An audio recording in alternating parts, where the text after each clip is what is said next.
recording. No, that's recording. That's it. Thank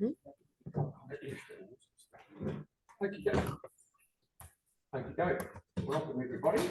And who have we got going? Brendan hiding down there, John. How are you? Good to see you again. So this is joint development briefing. So by the way, we've got a number of people on Zoom. We've got Andre, James, Tyler, and Sam at the moment.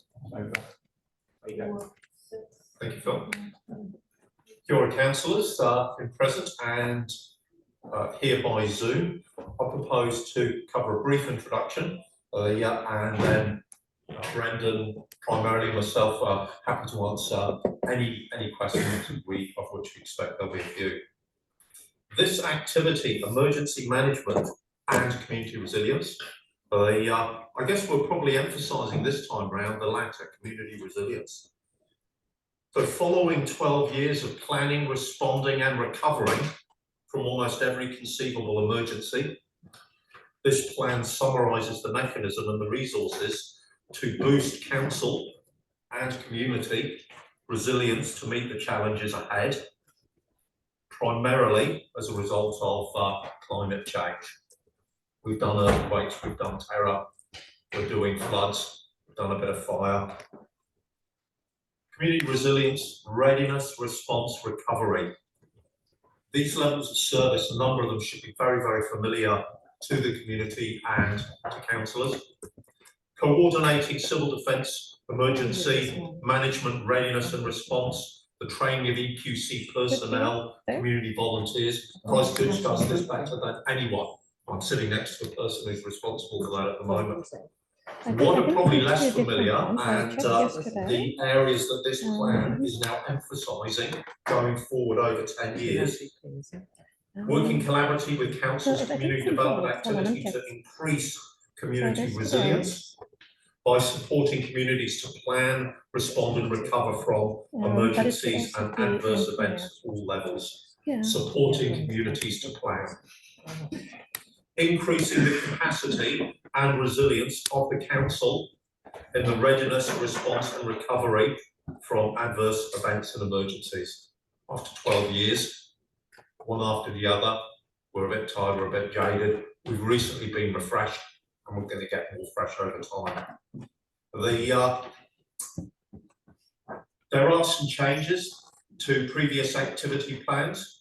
So in this plan, you'll see an inclusive, joined up approach right across council and across the community. Resilience, readiness, response, recovery. We aim to reduce duplication. So for example, when we go out and talk with community groups, we will be talking on a range of subjects. The planning, response plans, future planning, coastal adaptation, resilience to climate change. We're doing a lot more collaborative planning with communities. We are increasing the capacity within council to plan and respond. If you go to an emergency management scenario, a drill if you like, over at the Justice Precinct or in the function room below, you will see a lot of familiar faces from the council, from our leadership and our volunteers. They're enthused, they're coming over, they're helping, we're building our capacity. We're moving out into the community as well doing that. This is what this plan's about. More implementation. We've done our planning, we're implementing. Why this change? Well, this is absolutely the community, the council and the community board priorities. We've been given a really, really clear signal. NZ approach to emergency management and climate change, please join it up. We've done the planning, we've done the strategy, now we're doing the doing. Greater collaboration. Probably what's driving this at this point more than anything, and this is dealing with the sharp end of climate change. Sea level coming up a bit, lots more rain, El Nino, fuel growing on the Port Hills is going to get hot and windy. What do we do? Are there any increases or decreases in service and the impacts? No. There's no change to the quantum or the cost in the current LTP. We are recommending that you prioritise services rather than go for an increase. What does this mean? Look, there will be some robust prioritisation. Some previous activities we won't be doing. Say, for example, we were inviting Banks Peninsula to organise an event for the Diamond Harbour Wharf opening. We haven't been able to do that because we're supporting communities with coastal inundation. That's where our community development workers are. That's the priority. There will be more of that. We can't continue to do everything we've done and these new priorities. How else are we going to do that? There's a bit about civil defence and community resilience in every single employee's position description. Everyone in Brendan and I's unit will play an active role. So we're spreading the goodness out amongst the whole council organisation. And there are going to be some changed ways of doing things. Brendan and his team are going to come to councillors and talk about the issue of things like tsunami warning sirens. That could well reduce the different ways of doing things. Some people will feel uncomfortable with that. Rest assured, elected members will be making those decisions. There's no proposed increase to budgets. There may be even a slight decrease in our capital budget. Risks and challenges going forward. Look, there are increasing frequency and severity of adverse events. We've seen it, and we see it again and again and again. There's an increased perception of vulnerability within communities. There's a greater responsibility passed on to TLAs. All this stuff's really familiar, I know. There's greater pressure on volunteers. Probably the last thing, particularly in this area, there's more aggressive behaviour and abuse, particularly in elected members, some staff and volunteers. Ask the ex-deputy mayor, Andrew Turner, and some of the comments he got after the Eastern Bay's flooding of 2021. He'll confirm that. That's a broad introduction. Shifting times. Brendan and myself are here to answer any questions our elected members may have. Thank you very much. So, Brendan, did you have anything to say, or I'll just a few questions already. So you guys are ready for questions now? Okay, first got Sarah. Thanks so much. Brendan, that worries me that we're looking at ruthless prioritisation within here instead of upping our education with the community on planning for emergencies, especially because not just the climate change, but tsunami risk, all of those things. We will have more and bigger emergencies in the future, and the expectation of planning is quite high.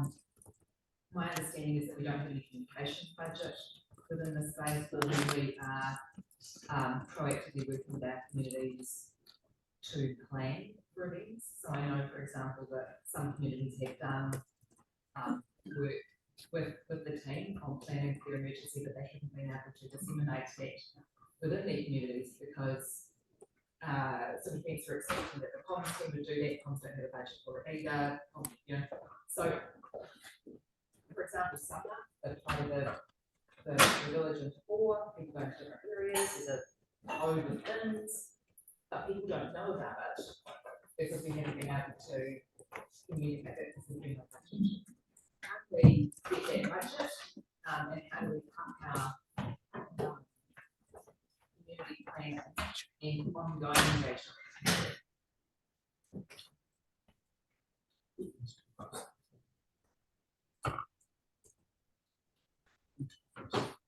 So, good question. There's a number of factors, I think. John will address the project element. One of the most powerful tools a community will have in presenting and getting buy-in into the community planning is to draw the community together. And we've seen after the earthquakes and a number of other events in Christchurch, there are mechanisms for disseminating community plans that don't need a big budget attached to them. So I think there are opportunities there to do that. It'll take some support, staff time, effort, etc., but not a huge budget. So we can continue to support. And I'm familiar with the summer plan. And it's a very good one. So a town hall sort of scenario might be a way that we can do that. So I think there's, while John will talk to the budget side of things, there are opportunities to support some of those very well developed plans. Yeah, so the thing is, it's the support for there needs to be budget or staff time and resources to help development. But actually, so some of the on-chain, just the printed flyer used to do that people just, take off running inside of their pantry, which lets people, remember what to do if there's a tsunami warning, for example. So that they don't have to block up the roads, because that was all done, the plans and all that stuff. But they've asked for years and been told there's no budget, you can do it. We're very welcome to have those conversations. Budget exists. It will be reprioritised from existing community development, the existing staff. So, for example, my example earlier on, there are some activities, some community development activities we will not be doing. For example, you could see less breakfast with your neighbours, maybe some community events. We have the ability through board plans and council priorities to prioritise. We've got a community development resource. This is community development priority number 1 for the coming 10 years. That's where we will be prioritising our resource. I will be very, very surprised if there's not complete buy-in to that. We're seeing it from board planning, community priorities. And we will prioritise. We can't do everything. If we don't prioritise, we'll have to come back and ask for more, which we don't want to do. Just say that this worries me enormously, that we will be cutting back on the community development work that we do, when we know that it's the community development space that builds the resilience and connectedness in communities to start with. To prioritise something that is actually not currently within the community development terms of reference to do some good things. It worries me enormously. Can I just introduce this bit to Dawn? We've heard this from presentation after presentation now, saying that despite everything, costs and inflation, wage growth, all of that kind of stuff, that we're not coming to you asking for more budget, that we're going to ruthlessly reprioritise and things are going to drop off. But what we're not seeing is councillors making those calls as to whether we want things to drop off or not. So what I would rather see, for example, is this is what it would take for us to do things we want to do with civil defence. This is where we could take money from if you wanted to, or you could add budget. So we're having those decisions made ahead of them coming to us, rather than us having those options. So they're not decisions. Because we're not seeing the options. Yeah. So then they're not decisions, to be clear. These are the proposals when we get into November, when we do the full OPEX and full capital look. Absolutely, this is an opportunity in here, as you're working through each of the activity plans, to have said this is more important from a member perspective than what necessarily the officers are describing. Yes. This is the toing and froing in a nice way, I mean, in the sense of being able to give feedback of what is more important or not. But that's the. But what we're not seeing is that this is what it would cost if we wanted to do all of the civil defence things we would normally do, but we could take this down by taking some money or some resource from the community development space. What we're being told is we don't need any more money, so we're going to take it from somewhere else. Does that make sense? There's a difference in how that works. Well, we can reflect on that, Sarah. I think from, and I would like John to comment, when he came to ELT, he was really clear in the sense that we have a set of people who have very good skills, who actually, by working across council with a series of teams, can actually get our climate resilience work beefed up. And it isn't just in one part of the organisation. And that the community development team, by actually taking on that mantle as well, would actually be able to do deeper and better. Is that not the case, John? in terms I've of summarised it emergency very well. management? So actually we're spreading the word rather than it just being seen in small parts of the council. But that's the underpinning, is it not, in terms of what you're trying to achieve here? Yeah, That, this and is, sorry, just to finish, and the reflective point from Councillor Templeton is those things that are of a softer community development piece are potentially being lost in that shift to concentrate on. It's just that we've already written our community board plans, and so would have been, I know our board's doing emergency response stuff for fires, that kind of stuff. But we didn't put in our community board plans, you know, it's budget, staff, time and things for resource. And we know that our development teams across the city were already down a couple of FTEs, because we've taken those out, that they're not funded. And our staff are really stretched to do the things we're already asking them to do. So. thank you, Dawn. Last comment on that. Our community development staff are already very familiar with the communities that will be worked with to boost resilience. They know the groups, they know the people, they know the hopes and fears. They work in that area every single day. So irrespective of prioritisation, they are the very best people to go there and facilitate, to work with, because they already do it. They are already familiar. They're an existing resource. They're connected right across the council. Civil defence and emergency management and building community resilience is in everyone's position description over the organisation. This plan proposed to really grab the advantages of that. One last thing, this is not a sales pitch, but I am starting to sell, I apologise, is that the Christchurch City Council staff as a whole are very keen to participate. They like it, they want to help. Thank you, John. Jan, please. Thank you. Sorry, but we didn't get the answer on our communications budget, which is what I asked for the communications team last time as well. Noted. So, Noted, Sarah. you know, if we're going to do some communications, the governance teams would also need budget for doing that. And the budget I've already got is incredibly tight and stretched. So We'll reflect on that, yes.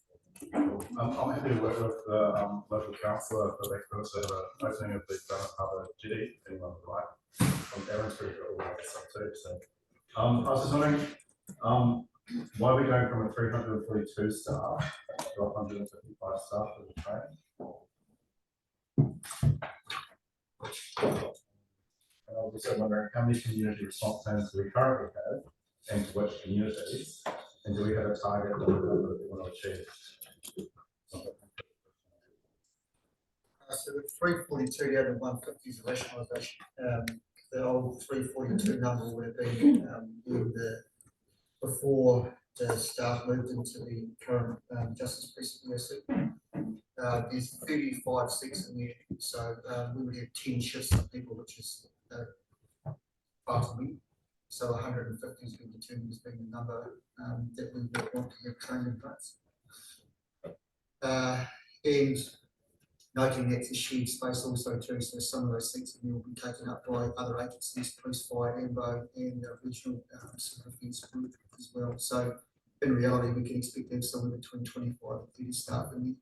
Sorry, I'm just trying to understand that. What's the rationale from having 342 prepared staff to 155? Like, sure, it's not just the seats and the new building.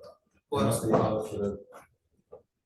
I can't speak to what the old number was because I wasn't involved in that, but 150 is the number that we've assessed as being a good start point for now. In that 150, will be largely determined by the nature of the event and the magnitude of it too. An example I use there is that the Auckland Council has about 6,000 staff. They struggled to put 150 people in the EOC for their campaign event earlier this year. So 150 is a best educated guess. These are 150 well-trained, regularly drilled staff that are at a leadership level. That does not include the hundreds of other staff that from time to time are brought in, led by the 150 that come and support welfare centres. I look at the COVID response, and we had hundreds of staff actually working under the 150, if that helps, Councillor. You got another question, Heather? Yeah, I have one about the community response plans. How many do we currently have? I don't have the number off the top of my head, it'll be in the order of 40 or 50, but those community response plans are very much sit with community people, individuals. Can we get a list of like who's got them, who doesn't have them? Like maybe that would be really helpful. And I was wondering, like, so what's happened to the greater Christchurch resilience strategy that is supposed to sort of prepare us and keep us informed and keep us best practice? I can't see any reference to that in this entire document. I mean, given how many million we spent and how much time we spent on developing that, I'm quite surprised. We'll get back to you and answer that. Okay. Thank you. You got another one, yeah? Yeah, and just I guess the final one is that I don't know if you've had a chance to read the report into wastewater plant treatment, but you know what's become clear with like Cranmer Square occupation and that report is that there's some really good principles of civil defence that shouldn't just be applied in times of what we would call a state of emergency. They're actually kind of things that you would do because it makes sense to deal with adverse events that happen. And I'm just wondering, you know, we've had a number of adverse events happen, and it's quite interesting to reflect on the stresses that people are under. And you know, there's some very good examples in the East, and the report we're getting today highlights the concern. So what can we do in that space? How much capacity do you have in that space to set up incident teams when something goes wrong? And you know, there's classic examples of toxic chemical spills and rivers, etc., where we're not seeing the joint up coordination that you would expect. So I'm just wondering, how can we build capacity into our LTP so that you can actually proactively manage risk and respond to adverse events? Can I ask the councillor to Yanni, to just pull out to this afternoon? You're getting the briefing on that. The report does include recent times where the council have upstanding, very effective iron incident management teams and responded. This plan here, the boosting capacity, training staff, boosting the capacity within council to respond to an emergency for 5 days, covers the ongoing capacity of the council to be able to respond. The details for the water treatment plant will come this afternoon. So by the training, the community resilience, the proactive work, the upskilling of council staff, the resourcing, this plan aims to provide the resources and the training to be able to implement those, as we have done frequently over the last year or so. Okay. 3 times we stood up last year for wet weather. Okay, we'll give them more a bit of time. How are you going, Anthony? Done? I mean, it's kind of to the point that Sarah was right. It's not just wet weather, it's kind of the resources to communicate in a time of need, right? For those of you who've got things happening in our communities where you again read the report, the health and the stress that we're putting communities under without a joint up approach. And I'm dealing with, you know, stormwater discharge into the heath gap with brown shits coming from the logging thing. Okay. So it's just, so I guess the kind of concern is that we don't currently have sufficient resource. How can we get additional resource to deal with being proactive, right? That's the question. Okay. Timothy. Thank you. Following on from the council team, could we, in the long-term plan, could we get civil defence as a separate budget item? Because but at the moment we're talking about looking at trying to balance. So the thing that you mentioned, which was a very simple, very small thing, breakfast with your neighbour, barbecue with your neighbour, really key things for our community. So base level things, if you like, but it's a really good way to communicate with knowledge. And it's such if you look at the big picture, it's almost irrelevant, but it's actually the core of why we're here. So what I would like to see, because if we are going to go out to our communities, and let's face it, with the rising costs, there is no real way, there's no way that we can keep our levels of service as they are now with the rising costs. So something has to go. But I do believe that if we put the cost of civil defence, and this is emergency, it's not ground ship down a river, this is true emergency stuff, separate, and could be a loading on top of the rates. I think that that would be acceptable as a knowledge for our public to know what civil defence truly costs us. Emergency for all of our community, whether it's flooding or fire, both ends, whatever. So that's what I would think would be a good way to go forward. So that's my thing. Yeah, thank you. Look, following on from that as well, your comments about not being able to do an opening for a Diamond Harbour jetty. So I attended the Governor's Bay. Wharfs and jetties are vulnerable, probably one of the most vulnerable areas you can be in the tsunami perhaps. There are 400 people there. And I would say, and Tyrone, you might guide me on this, but I would say we get a few hundred people at a time in Harbour. And to me, that's exactly where you should be.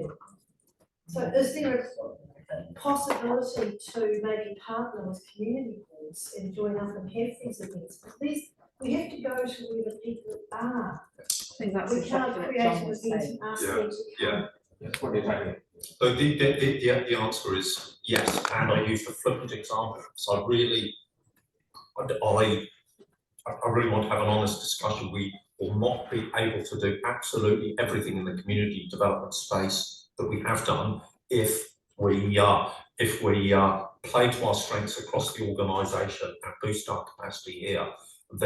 However, we will always work together. We will always use our community connections. We will always do our very best. From time to time, as you know, we can't do everything. So I apologise for using that example. But I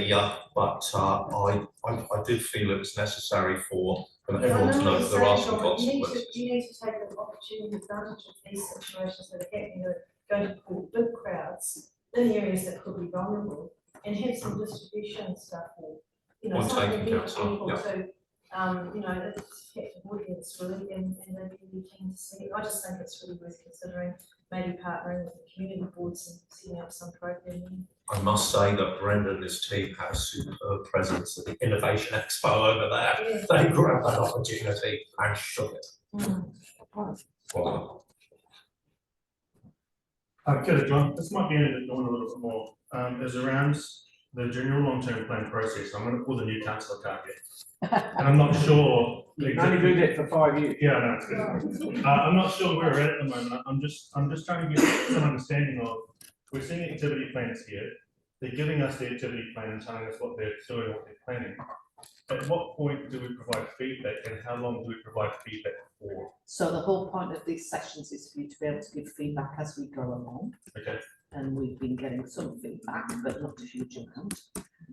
Ultimately, when we get into November, we will be having the big conversations, both in terms of the critical areas that members wish to concentrate on, and that will also deal with OPEX, as well as CAPEX, and we'll be doing a lot of CAPEX, to be fair. We will get right into the minutiae. So the reflective point that Councillor Templeton was saying is there are some big things that members wish for. There is clear on her views and spend in terms of wider communications for critical matters, for example. You'll be feeding those things back in as the main themes that we will need to see, and the officers will need to be able to deliver into their plans as we go through. We don't adopt until June. Okay. So we've got from November to June. Well, we've got it until Christmas. We've got a lot of time in November and in October actually, as we work through. And then we also have January. We prefer not to do January if we can help it. Simply because we go right the plan. So within I guess that idea, is that the point where it becomes a joint development Because at the moment, we're sort of- Well, you're in receiving mode, but you are supposed to be giving us feedback as well. No, it's not stupid, because I checked like 2 sessions ago with Ryan, and the feedback was different, that we were just kind of asking questions at this stage, we didn't ask for any guidance or feedback. But you are giving us guidance as we're going along as well. We are getting things from you in terms of It's from important individuals. things, from individuals, not council. collectively. Yeah. That collective guidance we will expect to see in November. Yeah. I'm going to ask a question. But when does the draft budget come out? Or is it always being adjusted? Is it a live document? Oh, it's a live document. We will get to a consultation document in February. Because I know we're human, we miss things. And the only thing I'm worried about is actually missing things that might matter. Particularly with lines that I don't know have been changed from day dot. So if it's a live document and not seeing updates on those changes, how do we know what we want to hold on to and what we don't want to? It's the sort of question I've got, and something I've got for the process. They might be aimed at Peter, might be aimed at you, Dawn. Yeah, we'll take that back so it's visible for you. Yeah, I'm just extremely nervous about seeing something that I don't know if it's been changed or not, for me to hold on to it, etc. That's fine, yeah. Thanks. All right, so we're going to move on to the next thing. So could you all down, John? Thank you. Thank you very much, as usual. Thanks. Thank you, councillors.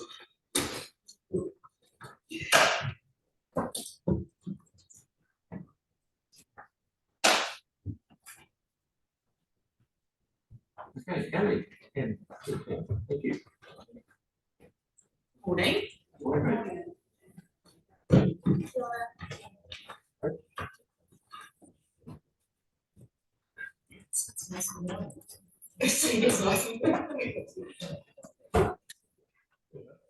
Kia ora.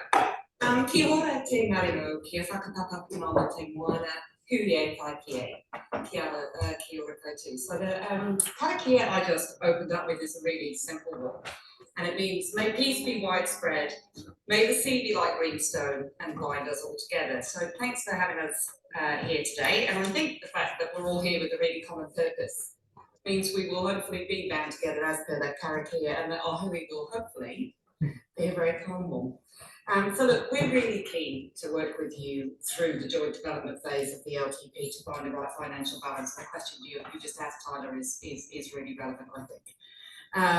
We are of course aware that there is a constrained budget for council, but at the same time, we know that this is the time to invest in our city. So you have asked us to leverage the significant investment that has been made in our city over the past decade. And now that we have the required infrastructure, planning, and the momentum of the newest, most attractive city in the nation, this is the time to activate that investment. So it's a conundrum. Look, I'll speak to our moment a bit later on, but as you asked last week when we presented the economic ambition, I thought we'd start with a quick overview of our economy, as that's the relative context for today's discussion.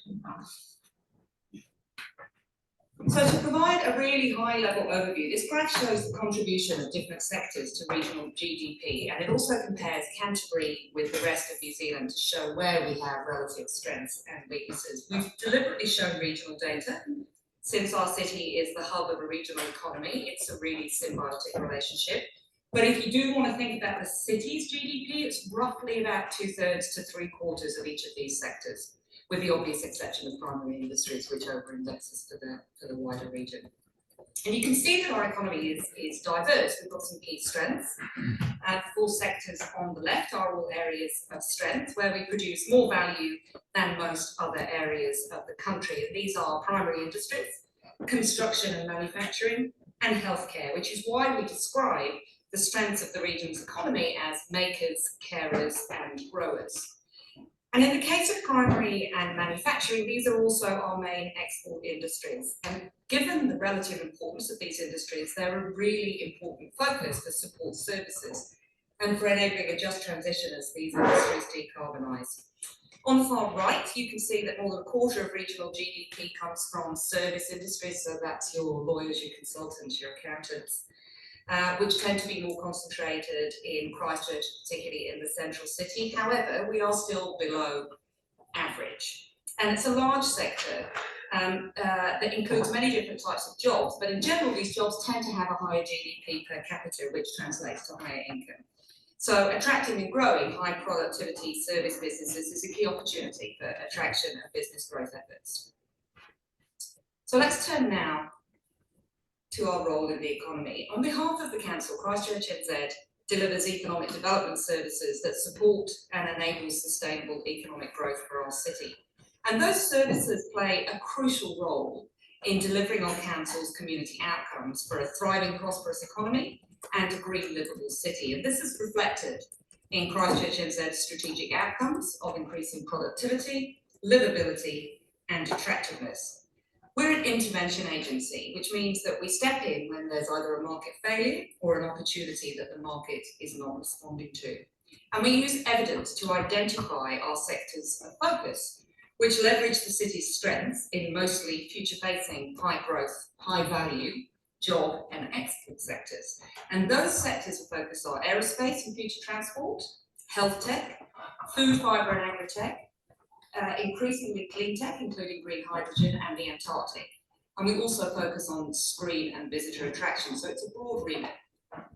And I just wanted to share this slide to show you that we do have a proven track record of delivering on the expectations of the council. And we do deliver a good return on the investment in us. So we're 6 years old and we deliver significant community impact. In 2022-23, we supported an audited return of $5.50 in GDP for the city for every dollar that council invested. And we attracted $135 million of investment into Christchurch from the private sector and central government. I should point out that these are just 1 year's snapshot, but we get similar results most years. Our urban development work and previous council investment in Development Christchurch has led to New Brighton's retail spending rising by more than 11% this year, making it the fastest growing suburban centre in the city. We supported the creation of over 1,300 years of paid employment, or put another way, the equivalent of 1,300 people getting 1 year full-time contracts. We attracted 240 days of filming to Christchurch on 4 feature films and 2 TV series. This is an industry where council investment is growing a whole new sector for the city and could support exponential growth over the coming years. And we're making Christchurch the centre of New Zealand's fastest growing aerospace sector, which is already worth more than the country's wine industry. Last week's announcement of $5.4 million of central government investment in a new runway at Kaiteriti was really exciting result, and came about due to some foundational work that both CDC back in the day and Christchurch NZ have undertaken in partnership with central government and local iwi some years ago. And it's a great example of how our economic development work can have enormous long-run benefits, but that it can take time. We've attracted 42 business events to Christchurch with an estimated 17,000 participants, who will spend just under $27 million in the city, and that's often in shoulder seasons and midweek. And they fill obviously a range of council venues in the new convention centre. And these are just some selected highlights, but it's really important that you understand that the remit is broader, and Dawn mentioned it last week. Tourism is part of what we do, but we have a broad remit. So we have to be, as a small agency, targeted, prudent and realistic about what we can achieve. So, but the old cliche holds true, a rising tide really does lift all boats. And when we grow GDP by just under 90 million on the back of the 16 million you invest in us, that does translate into more jobs and more spending throughout the city. So as we mature and understand more about our impact and what the city needs as it develops, through our activity plan, we've focused on becoming even more targeted and focused with our delivery and our performance message. So in a nutshell, we deliver on what we're asked to do. We provide good return on investment, and we are fiscally responsible, proactive, and try to be as agile as we can. So just before I get into the activity plan, did you? Oh, sorry. Yeah, he just waves at me, does it all the time. Oh, fair enough, good to know. Yeah.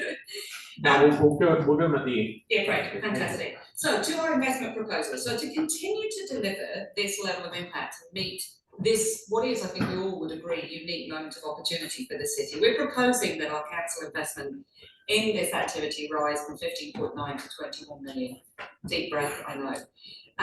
We've told you how we've used our revenue and the impact we've had, and the significant return on investment that the city has seen. Now, we just need to understand the consequences of the investments we've been making on our financial situation over the past few years. So when the decision was made to form Christchurch NZ, you instructed us to use the equity that had built up in the CCOs that preceded us. And using those reserves has equated to an average of 1.5 million per annum of service delivery that has been reflected in our levels of service over the last 6 years, but wasn't funded through new LTP revenues. And you can see on this slide that the blue line of our reserves has declined over time, and that they're now at what our board has said is the minimum level. We can't actually go any lower.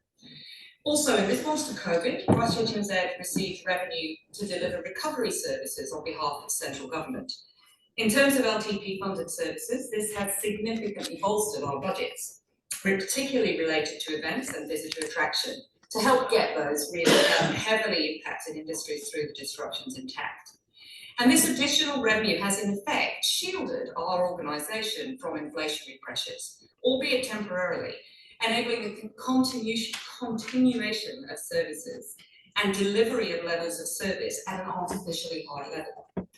This additional revenue ends this year, and there is no expectation that central government support for these activities will continue into the next LTP period. And that doesn't mean that we'll stop lobbying central government for investment opportunities. We absolutely will. But we are coming to the end of a period of exceptional pandemic-related revenue from central government, and we need to hold. We do have a level of service target for securing external revenue in our proposed activity plan. That's 1.75 million a year. And we will aim to grow over time as the industries we work with continue to recover and grow.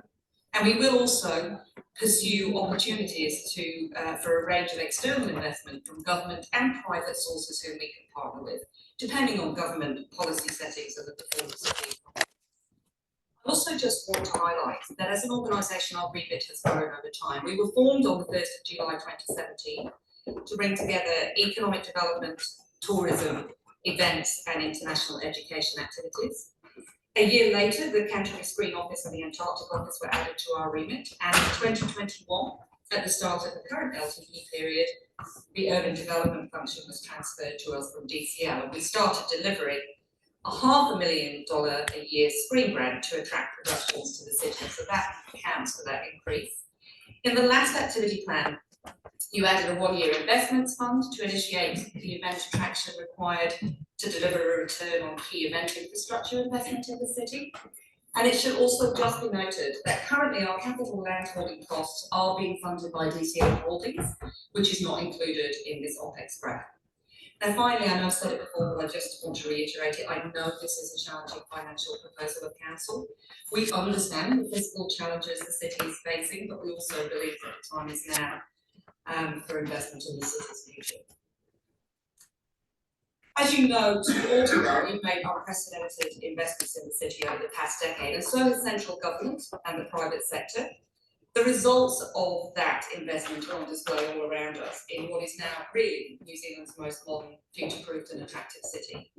In your letter of expectation for the long-term plan, you ask that we leverage our status as the nation's 2nd largest city and the gateway to the South Island, and put Christchurch on the map as the best place to live, work, invest and play in New Zealand. We have also, as an agency, laid the strategic building blocks to be ready for this moment of opportunity. We've introduced the new city identity earlier in the year, badge. So we're about to release the city economic ambition, which we talked to you about last week, and our destination management plans will be released in November. And all 3 of these big pieces of strategic work for the city will inform and have informed both our strategic plan as an agency and the long-term plan activity plan we're talking to you about today. And our perceptions research show that our potential future workers, residents and visitors all see the opportunity here too. We don't have rose-tinted glasses on, people really see it. 42% of New Zealanders are open to moving to Christchurch, and 28% of Australians are open to visiting Christchurch within the next 5 years. And the top consideration for migration from both Australia and from within New Zealand is job opportunities. And 33% of Kiwis would move to Christchurch for better job opportunities. That's the positive news. The negative comes through in a brand comparison of Christchurch against other New Zealand and Australian cities, which shows that the rest of New Zealand think our biggest gaps are world-class events and job opportunities. Residents are more than ready to embrace our new city infrastructure that's on the way. Our research shows that the top two factors residents dislike about Christchurch, much like those I've just talked about, are the lack of major sporting events at 36% and the lack of music events at 35%. That's why Te Kaha is so important for us. It really matters for the city. And our work on LTP showed that residents and the global events ecosystem, it showed them that this city can successfully host brilliant mega events. 95% of attendees said that hosting events like LTP makes Christchurch a more enjoyable place to live and increases their pride in the city. And our Christchurch and Canterbury Destination Management Plan tells us that the city has the capacity and desire for growth and visitation, which will continue to deliver a significant return to our economy and via dividends from the city assets that rely on visitors, such as Christchurch International Airport and the Littleton Port cruise berth. And finally, I promise I am about to get onto the activity plan. As you know from our discussion of the economic ambition mapping, there is also potential to reap economic growth from industries and businesses' innovation around sustainable practices and transition. Auckland's Economic Development Agency recently released a report that I shared with you last week that compared the cost of climate inaction to decisive action, and it estimated that decisive action in this space could deliver 22 billion and 19,000 jobs to its region's economy by 2050 versus a cost of inaction of 1.8 billion. So all of this tells us there's a real significant opportunity for us to grow the rating base, attract and grow businesses, attract visitors, and make this a better place to live. So this activity plan has been prepared in line with the instructions you set out in the letter of expectations to us for 23-24, and in that letter you made clear to our board that the council expects CNZHL's LTP activity plan will reflect implementation of the economic development strategy, that's the economic ambition we briefed you on last week, destination management plans and place plans. We have prepared this draft activity plan on this basis, as well as in response to your letter of expectation to all activity managers on the LTP process and your strategic priorities and community outcomes. So how does that all impact on our services? I'd like to take a bit of time to highlight what we believe is needed to implement these strategies, and I'm going to focus particularly on what we're proposing to do differently. So the services included in this plan will ensure impetus to continue across all the service we currently deliver, and will enable us to support industry decarbonisation, accelerate the shift to sustainable, circular and regenerative business practices and higher productivity or wages. They'll enable us to increase the scale and speed of delivery of urban development projects that support sustainable economic development and community well-being, and provide a faster return on investment for you down the track. They'll enable us to increase and sharpen our support for business, innovators and entrepreneurs, with a focus on solving local industry issues in a sustainable, circular or regenerative way. And they will enable us to maintain an appropriate level of visitor, major event and business event attraction in line with what's been possible for the city in the current LTP period through that additional central government resource. I'd also like to re-emphasise our intervention agency approach. So this means that we will only deliver services that provide targeted, and this next one's really important, time-bound interventions that capture clearly defined economic opportunities or address problems that won't be tackled by the market. So we target our resources towards interventions that directly align with and contribute to our strategic outcomes and goals, and are focused on key industries or geographic locations to ensure we're most effectively delivering an ROI for the community. So the activity plan has been prepared on those principles to enable us to deliver a balanced portfolio of interventions. And there are three main services outlined in this plan. The first is targeted innovation and business support. The second is activating assets, the central city at strategic locations. And the third is city positioning. And one of the key things we're looking to do differently is we're looking to combine event incentives into a best for city collaborative approach, partnering with council and venues Utatani. So there'll be a single event incentive proposal from what we're calling the City Partners Group. It was established last year in response to a request to work more cohesively, particularly as we look to get towards Takaha.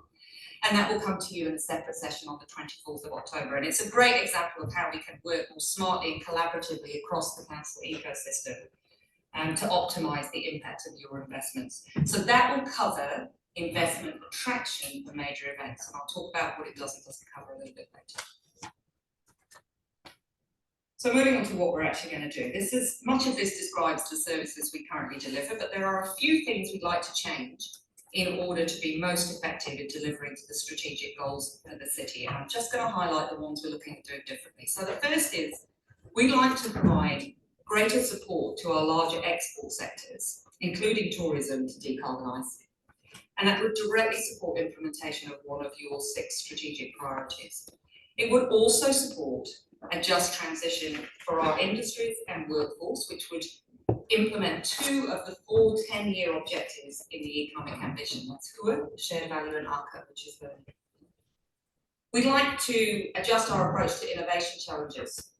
This would involve increasing their impact by scaling them up and focusing not just on sector growth in line with our clusters of focus, but finding the intersection between these sectors and problems or opportunities faced by our larger existing export industries. And that would be a real win-win approach that sees new businesses emerge in our growth sectors with products that improve the economic, environmental and social performance of our economy more broadly.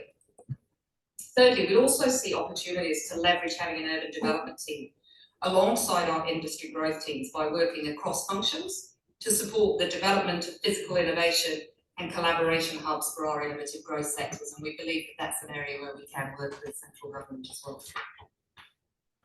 A key barrier to economic performance in Christchurch is access to capital for our new and growing businesses. And we've developed an investment attraction strategy that aims to target our investment attraction services to overcome this barrier. And we've included activities to deliver this intervention that's a key part of helping us deliver our economic ambition. Our urban development team has been developing priorities and a project pipeline in collaboration with Bruce and the Council City Growth and Property team. And additional projects have also been added to the pipeline by Council as part of this work. And there are opportunities to deliver new and better outcomes in strategic locations and to unlock economic potential that contributes to a sustainable best for city approach. And this would provide community benefits for the city faster and financial returns to Council at an accelerated rate. It would also deliver to a Papa, which is one of the foundation's goals in the economic ambition. And to facilitate this expanded work, an increase to the operating budgets for our urban development team would be necessary. As I mentioned before, this activity plan includes operational costs of prospecting, contracting, marketing and leveraging major events, so the making events happen part, and a minimum baseline for annual major events such as World Buskers. However, incentive investment required to attract one-off major or business events will be included in that separate activity plan, supporting the collaborative approach to events through Christchurch and ZBO and Council. And finally, as requested in your letter of expectation, the activity plan also includes the resources needed to implement and maximise the return on investment from developing our new city brand. We've done this work in developing the brand, we have to now go the extra mile to implement it. And it would also enable us to champion and lead delivery of the Christchurch economic ambition and oversee and coordinate the delivery of the destination management plans. Look, I acknowledge that a higher level of council investment is needed to enable the continuation of sustainable economic development services in a way that prudently implements our strategic direction and continues to provide a high return on investment to the city. And we are also aware that there are other council activities, some of which are much larger than this activity and capital intensive, that are under pressure for investment. But we remain convinced that the city we all love and want to see thriving is at a unique inflection point, and that if we want to capitalise on this moment of unprecedented opportunity, now is the time to invest, to make sure we make the most of this incredible city that's coming to life around us. So we look forward to working with you to build an optimum investment for the city across this LTP to support the realisation of your community outcomes. Thank you. We have 3 questions. We have Kyla, Sam, and Sarah. And then I have a few questions actually. For public knowledge, I just wanted to hone down on a few words that we use with the LTP Bank itself. The first one is you use the term support and engage and increase. There was another word that you used, which I really used the word actually activate. Can you talk to us through the process and how you support and engage businesses and how you do it? Just give us a bit of a walkthrough. Yeah, of course. So I would say we're not always a doing agency. Our secret sauce, if you like, is connecting and bringing people together, and then facilitating, helping them to access funding. So good examples would be we deal directly one-on-one with businesses through the delivery of the Regional Business Partners Programme, which is a central government fund that enables businesses to be able to access small funding to help them make step changes and de-risk their early stage of growth. We also connect, if we have an investor that's looking at investing in Christchurch, or we have an investment opportunity in Christchurch, we can connect investors with opportunities. And then through our urban development team, we can actually also then work to help identify places that they may be able to put a business. So for example, let's say we were attracting a healthcare business to Christchurch. So we could work with a variety of different landowners to look at where that might best be put up. We can then work with investors and connect businesses together so that the opportunity finds the investment. So that's the kind of thing we do. The Tautaki Kaijini is a great example. We've been working on that with many years ago. Nick Bryan was involved at CDC in the initiation. That's probably what, 6 years ago? 7 or 8 years ago. So these things can take a really long time. That was the initiation of that idea.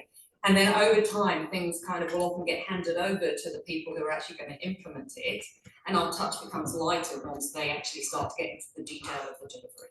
Sure. Talk to us about the Tautaki thing around working within that program nearly a decade ago. At what point were the other stakeholders in the Crown involved in this process? Do you want to talk to it? Yeah. I'll invite Nick down because it was his baby right at the start. I've got quite a few questions. So I can go to That's fine. We like questions. Just, I think we might start briefing on this. as long as we're finished at 10:30 on the dot. So I mean, that's a really good example. So MD came to us, they were looking at across the whole of the country for the best sites for spacewalk, just before there was an act, before there was a space agency. But they were already doing the groundwork because they knew there was an opportunity. They'd already done a desktop study which showed this was the best place in the country. They came down to us to help. We connected at that point with John here in the consents team, Nikan and Doc, and said, and kicked the stars on it and said, is there something real here? Is it doable? They said yes. They then went on a mission to America and Europe, and I supported them with providing some information to tell the story, to see is this actually a market opportunity. They came back yes. We then worked with MD under an MOU to build that the investment case, I suppose, and we brought Naitaru initially in as the local agency into that partnership, and then after probably 6 months later, Naitaru brought the Luna in. So we were very much foundational in that sort of very scoping and building that relationship, which became the joint venture, which is now developing the outcome. So I like to describe our role in that as midwife. You know, our role is to make sure the baby is born, and then we step away and let the parents raise the baby. That's where the economic magic happens, and we just see that. Okay, just last really quick ones was talking about activating assets. I wasn't quite clear on how you were going to do that in regards to one of the deliverables.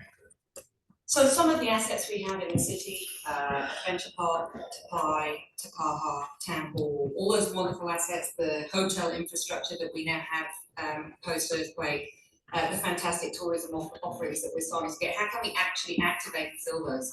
It's all very well to build them, but actually you then have to follow through with the investment to actually make sure that they are being utilised. And that's what I mean by activating. It's actually just bringing those amazing assets that you have given us. And truly, it's an incredible time to be doing the job that we're doing in the city. but we have to actually now go the extra mile to actually make sure that we give you the return that you deserve on it. Well, the last thing, it's a pretty important one, it's around the city's development. And what we see quite often is the chamber will come in and they'll back for the development, which is absolutely awesome. And it's great to see. And there's a bit of pushback in regards to changing or pedestrianising areas. Riverside was a very big success, but they actually fought against that. I'm wondering what CNZ, what State Christchurch could play within that relationship. I know there's always going to be something here. But in terms of activating assets, I'm seeing the stadium, the amazing spaces that are around it. But we're sort of at a crossroads, I guess.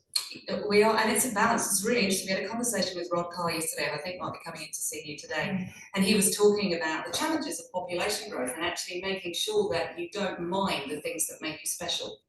So Christchurch is special because we don't get stuck in traffic for 3 hours, because our housing is relatively cheap, because we have all these great balance things that make us special. And as we look to grow, we have to do that in a really careful and thoughtful way.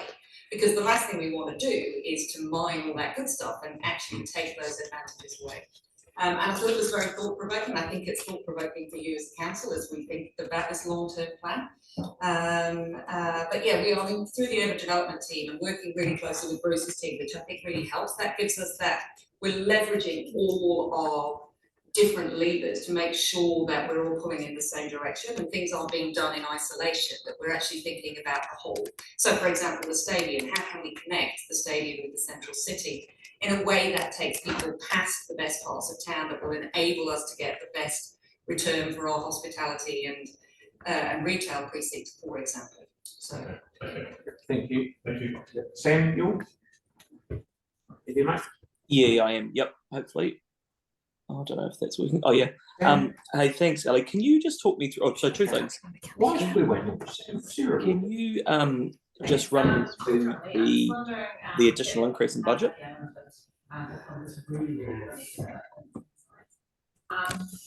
Looking into one of those for Christchurch, so we've got some highly I don't know if anyone can hear me or not. Specific reporting on the impacts of climate change economically for Christchurch. So the short answer is we don't have it, but I did have a conversation with Lynn at the end of last week who was very interested in doing a similar one. So we may well have. In the short term, we have quite a lot of information that at a national level we can actually translate down. And I think the next stage of the economic talked about, for example, looking at the return on investment in terms of GDP.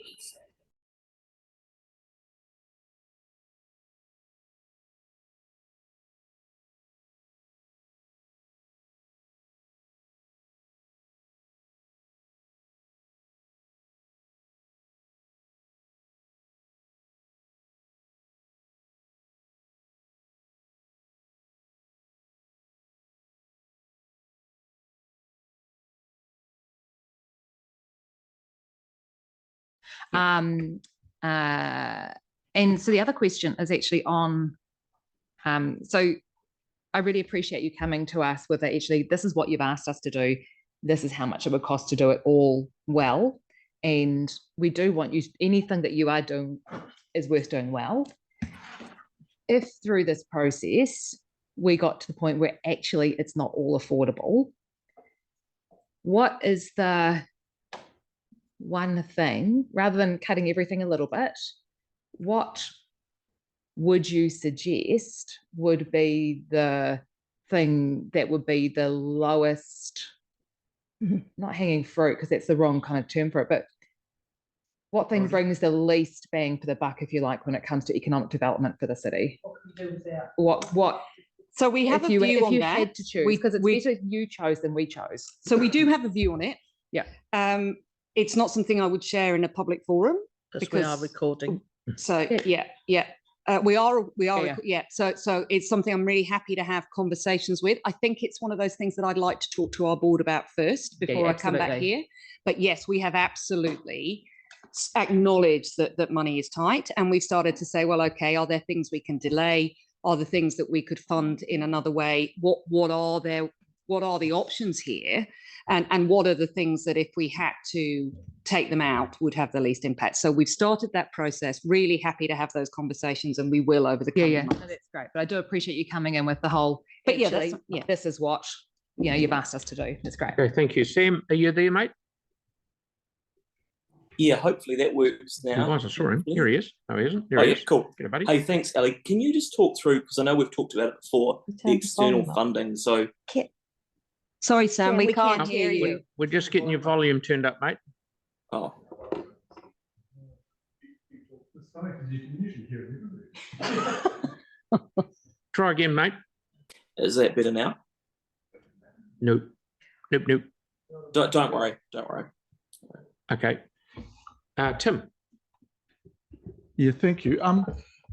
Just recently, it's been really interesting with the universities around New Zealand. You see Otago University, and student numbers there boost the city by 10%, and yet they're having redundancies and struggling. Victoria are now in the same boat. We've seen Massey in debt and wondering how they're going to get, but in Christchurch, our student numbers have skyrocketed, and the issue now is trying to find accommodation. So is that kind of related? It does seem that it is related to suddenly Christchurch is seen as the place to be. Comment on that? I think you're absolutely right. I mean, it is, we've had 10 really difficult years in this city. And tell me about it. And that's right. And this is our time. So we are in a better position to face what the future throws at us than probably any city in New Zealand, and more broadly than that. So you talk to Rod Carr, he would say this is the place where he wants to be, and that's quite inspirational.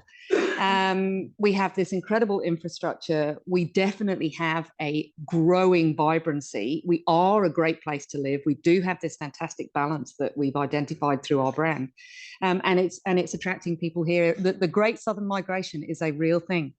So, and how we plan for that and how we manage it without mining what makes us great is a really interesting challenge over the coming years. Okay, Tim, you got any more? Yes, I have actually. Yeah, Just two quick ones. First one is, would be good to know, because it does seem that the others have been caught asleep at the wheel, especially Victoria and Otago. They just took it for granted. So it would be really nice to know what that student is valued, because everyone complains about students, but I think they're wonderful. Keeps you kind of young, even though I'm getting really old, but we won't go there. But it'd be really good to know what that value is to the city, not to the university, but to us. And also the second one is, and it's really, whether it's council or you guys, or just a general question, is really good for me to understand how the relationship between the partners in the joint phase of the VO, you guys, council, etc., is really working in that vision for the future, because we've got some things coming up to us, and they kind of seem to cannibalize each other. And I don't think there's a really, for me, I don't see there's an understanding. It's like different boards and different companies looking at themselves individually, but not as the whole, as the city. And so the first question, we have that information and we absolutely can get that to you, so we will. That's straightforward. I think, look, it's I would say, although it's in its early days, we have been really surprised by how well the CPG is working. So that's the City Partners Group, and the members of the CPG include Nigel from CCC, VO, Mana Whenua, the airport, and it's chaired by Steve Armitage, who is from Business Events New Zealand.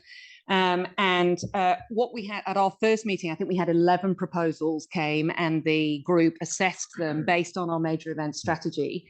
And we were surprised how consistent the feedback was. And I think one of the reasons that this is working really well is we have made that CPG a decision-making body. So they actually get to decide what they recommend. And whilst our board still is officially the ones who sign off any major investment, they have to be. We have to have the buck stop somewhere. We are really listening to what CPG is saying. And I think that's starting to build trust. And it's starting to make people realize that this really is for the good of the city. So I've been surprised by how well it's working. It doesn't mean there won't continue to be teething problems. I think there will as we start to flesh it out. This is the first LTP we'll go through together. We've got the complication of Te Kaha, which makes life really interesting, but we are, I would say, making more progress than I expected and heading on the right track. And the final question, but you don't need to answer it now. I'm looking around globally, and Florence is the latest city to do this. In the centre of Florence, they had banned Airbnb because it is cutting out, it's making the workers who run the city in those areas, it's unaffordable. I believe we're facing the same thing. It's New York, London, all of these places, right across the board, they're banning short-term stay, etc. So I'd really be interested in your looking into it, your thoughts on that. So when we come and talk to you about the destination management plan, that's something that I think we should talk about, because I think it's really interesting, particularly for some of our regions in the wider Canterbury region. They're just really struggling to that. Yeah, because it's not cities; there are communities that have banned them as well. Yeah, cool. Exactly right. Thank you, Tim. Tyrone, please. I'll try not to make this a tourism question, but it's probably going to end up sounding like one. But so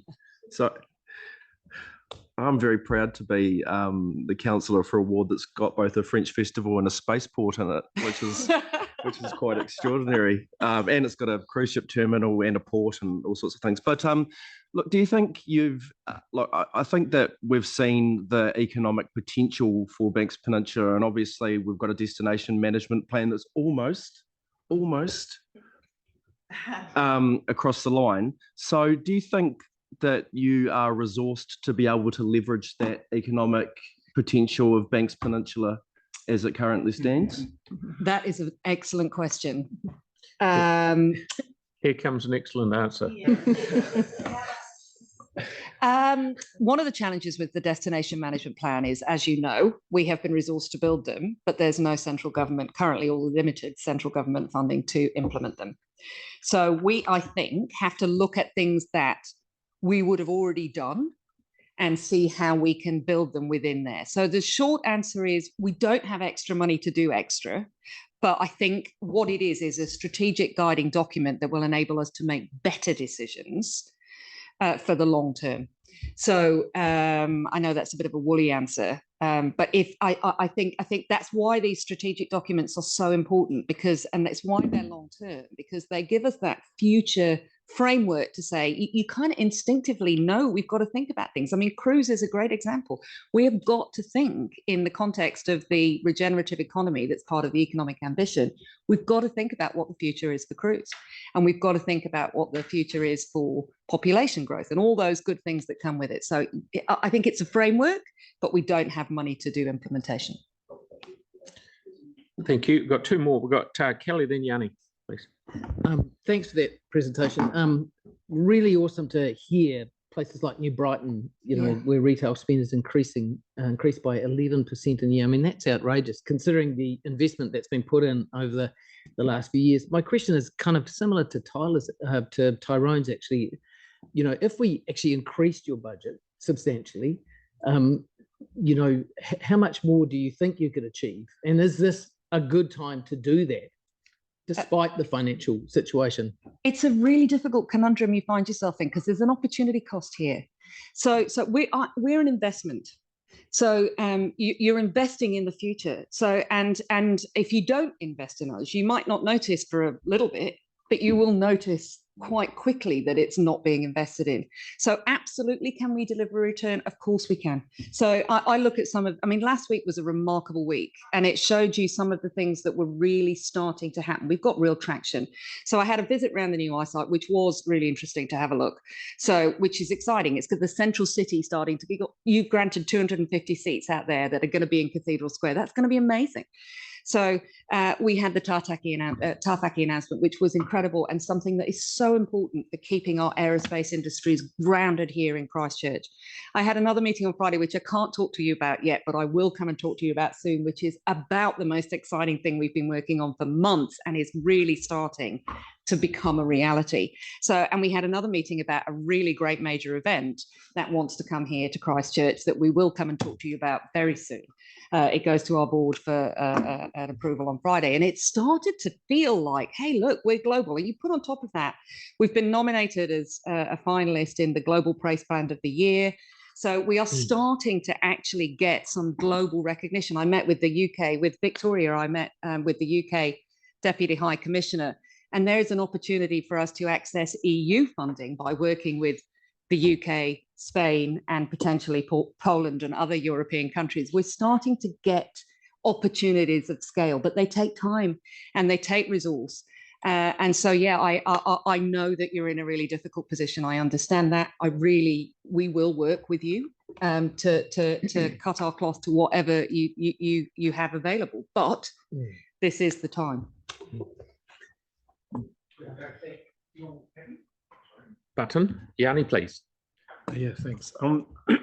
You show us some nice, pretty numbers and stuff. I was just wondering, can you tell me what the economic impact has been post-quake and with the pandemic on equity or inequity in our city?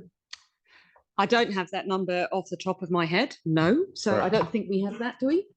So how do we measure like the impact on the people that can least afford it? Like that's what I don't get from the presentation. Like I don't get what we're doing to ensure that everyone is prosperous. I guess what I see is people at the top doing really well, but people in places that I represent struggling.